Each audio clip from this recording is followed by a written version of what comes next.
Juan Delgado, he was the last night we were in Ecuador, so we thought.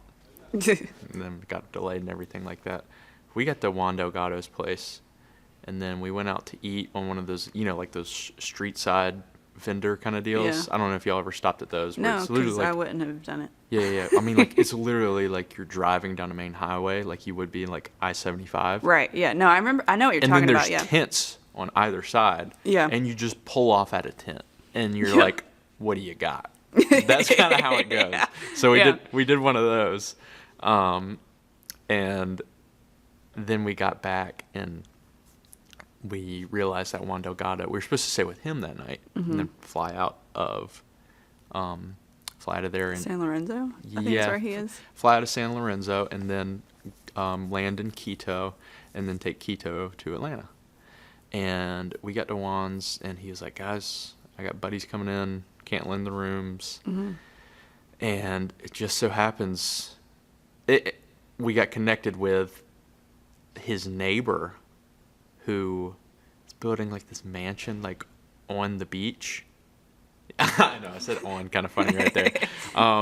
Is building this mansion like literally on the beach in the sand. Yeah. Like the tide goes up to your front door basically. Because I'm sure there's no building codes in Ecuador for stuff like that. I don't know. That's besides the point.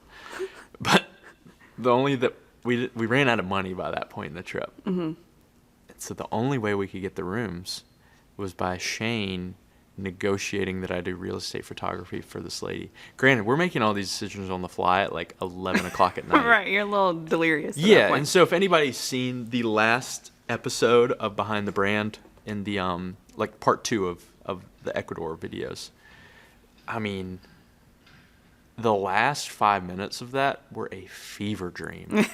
Yeah. I mean, because we were up at, that morning we were in Zaruma. Yeah, no, I understand completely. We left at 3 a.m.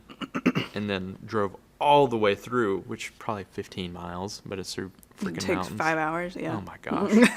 And then we get there at the middle of the night, and Shane immediately starts negotiating my real estate photography. Because, I mean, I was there for photo and video for the trip, obviously. Right. But I didn't have real estate photography lined up for that trip. No.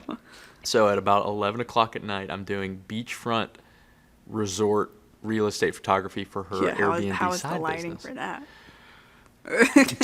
Terrible.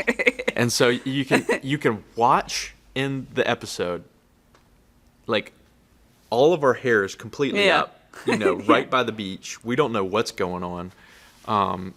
We ran out of bed, so Shane convinced our 2 drivers that they needed to share a bed together, which was hilarious.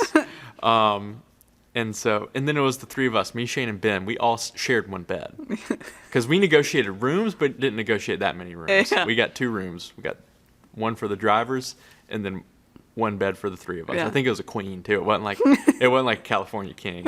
Like, it's pretty snug. Yeah. I'll tell you though, I slept good that night. Like, we were tired, Yeah.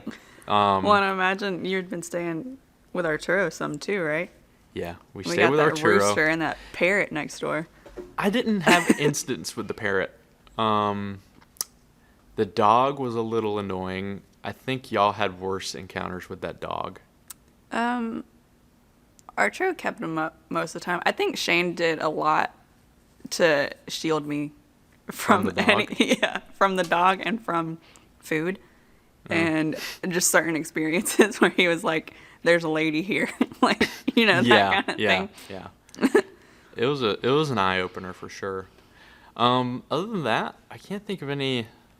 Ecuador was probably the highlight of Behind the Brand. Mm-hmm. For me at least. Just because I went through it and I lived it.